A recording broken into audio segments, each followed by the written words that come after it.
What's poppin', everybody? Welcome to another video, and I'm making this video because somebody did comment it. So if you have any videos that you would like to see me bring to you, leave a comment down below. But yes, what's poppin', everybody? Welcome to another video, and today I'm going to be talking about revenge trading. Revenge trading has been one of my biggest issues. Revenge trading has probably postponed a majority of my success. Revenge trading is the reason for it. So I think that this is very important, a topic that we need to speak on, and something that a lot of traders face issues with. So I made a little slideshow, got on my little presentation guys. So hope y'all enjoy it. So yeah, first slide, revenge trading. What is it? Revenge trading is when a trader impulsively takes new trades after a loss or a series of losses in an emotional attempt to quickly recover the money lost or to get back at the markets. Now, I think that we can all attest that this has happened to just about all of us, where we have maybe let our emotions get the best of us. We try to get back at the market. We want to make our money back. We might have taken a loss that was too big for our comfort, and now we feel like we need to make it back. That's revenge trading. Here are some signs of revenge trading. I want to talk about each and every one of them. So first, you feel angry after you lose. You feel like your body get hot. Your blood might boil a little bit, and this is likely because you either over leverage or you weren't actually willing to take that loss. You feel like you need to take another trade and attempt to make it back. You need to make all your losses back. This is likely because you are too attached to the money. You over risked. And yeah, pick up on these patterns, by the way, too. We're going to talk about this later on. You're not taking your normal A+ model. You begin to force lower quality trades. Revenge trading often causes us to do this. We take a few losses, taking our actual setup. We might get upset, get angry. And then parts of our brain stop working. We start to not think as critical, not think as logical, and we look to just force trades that will potentially make us money. Because at the end of the day, I can press buy or sell right now in the market and potentially make money. The market can only go up or down. So we kind of get in our own head, we get overconfident, and then that leads to you starting to feel anxious. You feel like you need to be in a trade. You feel like you need to take another one. You need to make your money back. You can't wait for the next day. You're chasing price instead of letting price come to you.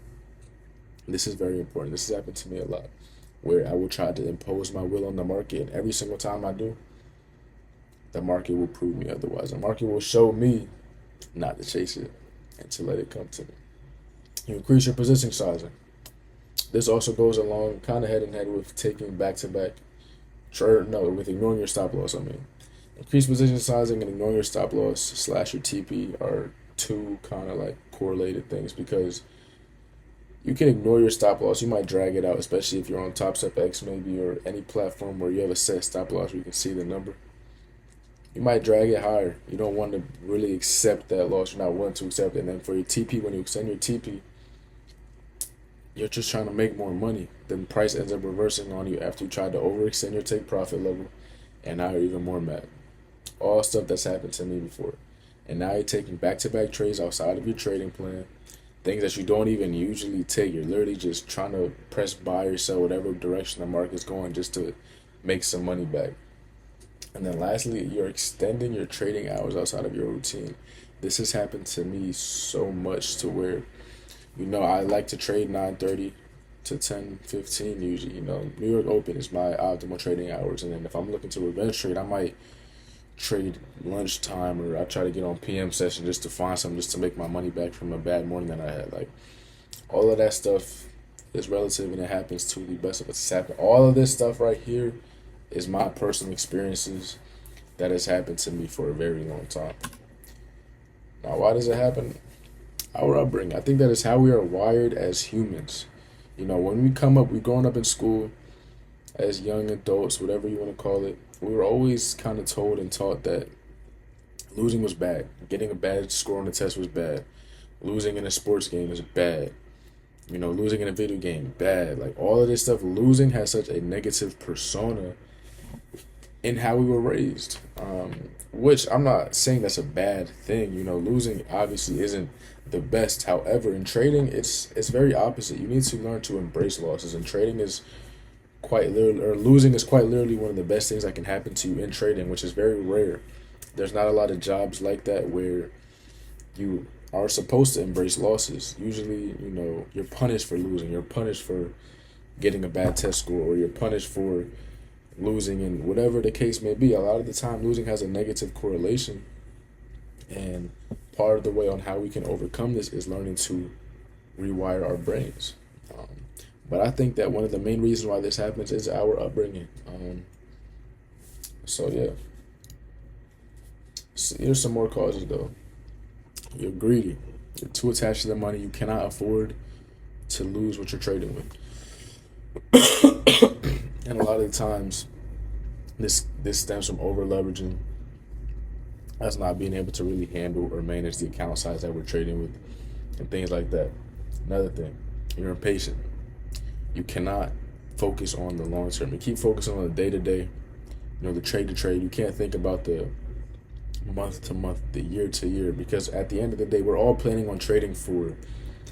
I feel like you should be at least planning on trading for at least 4, 5, 6 years before you even think about trying to get out. Because at the end of the first probably 1 to 2, 3 years of your trading journey is going to be you learning. So you should be trading for at least 5, 6, 7 years, probably minimum. You can't think long term. You focus on the day to day. You keep getting caught up. You're letting one day define you. I always say, do not let one day define you. There's over 200 trading days in a year. Don't let one define you. Do not let one be a blow up day and ruin your entire month. Because one day can do that. If you fail to walk away, one day can ruin your whole month. Versus if you just walk away, come back tomorrow or the day after, you'll make your money back. Trust your system. Think long term. Stop thinking short term. Your ego. You're a sore loser. This is also me. All this stuff is me as well. I was literally probably one of the biggest sore losers that you could even imagine as a kid. Growing up, I used to hate losing. I would not want to stop playing a game until I would end up winning. I couldn't handle losing any type of video game with my family members. I hated losing in sports. With my family, we play 2K or anything on the PlayStation, I would cry.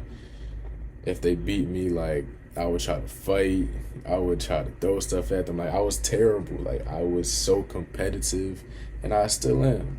Obviously, a lot more control now, but I was so competitive as a kid that I think that kind of translated into my trading, especially when I first started out, and I just hated the idea of losing. Losing was one of my worst. That was it made my chest feel tight when I would lose, especially to a family member or a loved one. I hated it. I would want to fight everything. So this can also play a part. If your ego's too big, if you can't accept the fact that you're not perfect, you think that you know everything, losing is gonna hurt you even more. So yeah, improper risk management also ties to the money. You're over risking. Over leveraging is one of the biggest causes of us spiraling as traders, because you can't afford to lose what you're actually putting on the table. And once that happens, that's then going to put you into an irrational state of mind. You're going to try to make the money back that you just over leveraged and lost. You couldn't afford to actually lose. And then from there, it's going to be a downward spiral from there. Another one, lack of emotional control. This also kind of ties to being a sore loser. A lot of the times, once we take losses, you start to think irrationally. You don't let, or you let, the irrational thoughts come into place. You don't stay rational. You don't stay level-headed. And this is just a personal flaw that it has to take time to get worked on. FOMO, impatience. Another thing that you just kind of can't think long-term. You have a fear of missing a trade. Fear of missing the next A+ setup instead of just walking away. Now, listen. Like I said earlier, there is over 220 trading days a year. You can miss 20 setups and still be profitable by the end of the year, end of the month. You will be perfectly fine with missing a day. The market's not going anywhere. We have thousands of trading days in front of us to make that money back, to find that setup again. If you trust your system, you know it. You trust your model. You trust yourself. You trust your data. You know that it's going to come back to you.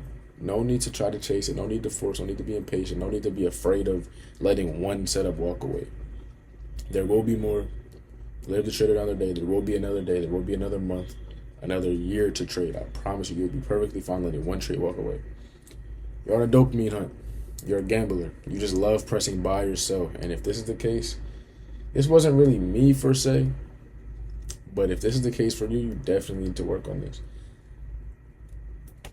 And trading may not be for you. If you have a gambling mindset, if you just prefer to just press buy or sell and you get dopamine just out of that to see what happens, then trading may not be for you. Another one, lack of structure in your trading and in your life. If you are not structured, if you are not disciplined, if you don't have a set, day-to-day plan of action, day-to-day routine with your trading within your trading within your life, it will make being disciplined on the charts a lot harder. You will be way more likely to spiral, way more likely to crash out. Now, these are some things on how to overcome it. Let me minimize this a little bit. For one, you need to change your perspective on losses. Embrace them. They are good. Understand that losing is where we grow the most as traders. These losses are where, once you journal them, by the way, you journal your losses, which I put there too. Journal your losses, study them, understand why they happen, and this is how you sharpen your edge. You become a sharper knife. You really learn and you grow the most from these losses. You don't grow from winners. I mean, you do, but as a trader, the most growth comes from losing in those hard periods. Next one, think long term. Like I said earlier, there is so many trading days in a year. It's 20-something trading days a month, 20 to 22 depending on holidays. Don't let, one day ruin your whole month, ruin your whole week. It's not worth it. Another one that is one of the probably more harsh, ways to go about it is just using your platform. If you're using Top Step X or any of the Project X platforms, turn on the personal lockouts. I used this for a long time when I was with Top Step X. I'm thinking about getting back over there too, so be on the lookout for that. We might do a series with them. But if you're on Top Step X or any X platform, you have the ability to lock yourself out after a certain number of trades, a certain amount of money lost, and this will literally make it impossible for you to overtrade. Now, this is one of the worst feelings in the world when you hit that maximum loss limit or maximum trade limit, but I promise you that the pain of hitting that is way better than the pain of you losing your account in a day, or you losing way more. That's a very good one to use. It's basically riding a bike with training wheels. You put the training wheels on. Once you get comfortable with them, then you take them off and go from there. Lower your size completely. The next one. This is something that I think is very important because a lot of the times we spiral because of our position size, and we can't afford to, either make or lose whatever is on the table, which causes us to spiral and think irrationally. Lower your position sizing, lower your account size, lower your position size. This will take the emotions out of trading. Have an entry checklist. This is something that I recommend to a lot of people because if you can see, physically in front of you what that you love to see for your A+ model, it will make it a lot harder for you to force trades. If you do not allow yourself to go outside of that checklist, if every box isn't checked, this will make it impossible for you to take another trade or take a poor setup that will potentially cause you to spiral. Ask yourself, would I risk my whole account on this model or on this trade? Is this my A+ setup? Now, obviously, we're not going to be risking our whole accounts on this, but you should be that confident in the setup. If that was your last trade, would you be confident in it? Would you be happy with this being your last trade of your career? Start taking less trades today. Give yourself that maximum trade limit personally. Is this the best setup that will present itself today? Am I comfortable with this being my only trade? Similar to what I said before, ask yourself these questions. Write them down in front of your computer, in front of your screen, whatever you're trading off of. Have them in front of you. Ask yourself constantly. Check up on yourself mentally. How am I feeling? Do I feel good? Do I feel anxious? All of this, you need to ask yourself a lot of questions as you're trading. But stick to it. I like to only take a maximum of 3 trades per day. Understand your system. I know that my A+ setup usually only will appear 2 to 3 times per day on a good day. So I don't like to check more than 3 trades because if I go outside of that, then I know that I'm probably taking less quality setups. Another one that is very helpful is cutting your size after a loss. This will prevent you from over losing. You don't want to have those big losing days. Those big red days can be those big red days can be basically the make or break to you being profitable. It can be the reason why you're still not profitable. If you have, a lot of winning days and then one day where you're giving it all back, a lot of the time it is because of that. You're giving back way too much. You're not taking the correct setups, and this was the reason why I took so long to become profitable. My losing days would eat at all my winning days. Now another one. Now this is something that I kind of just thought about recently. I haven't done it before, but I think that it is very helpful. I know people that have done it. Having just a post loss ritual. If you do get your stop, excuse me, if your stop loss does get hit, walk away. Get mentally reset. Walk away from the desk. Come back with a clear mind. Because that stop loss being hit might trigger you. It might, cause you to think irrationally. So walk away. Take deep breaths. Let your mental reset. Come on with the fresh state of mind. And that's basically it. I think that's the last slide. Yeah, that's the last slide. So, that being said, that is basically what I would do to go about preventing overtrading, how to stop it, why does it happen, all that. I hope you guys learned from it. I hope you enjoyed this video. I want to thank you all for 1,000 subscribers. Yo, that is crazy. We was just celebrating 200 subscribers not even 2 weeks ago. So to grow this fast and to have all this love and support, it means a lot to me. So I appreciate each and every one of y'all. I'm going to keep bringing y'all videos, and I hope y'all enjoy it. Please leave a like, hit that subscribe button. Now we got to hit 2,000, 5,000, 10,000. We got to keep growing. So hit that like, comment, subscribe, all that. I'm going to catch y'all in the next one. Peace out.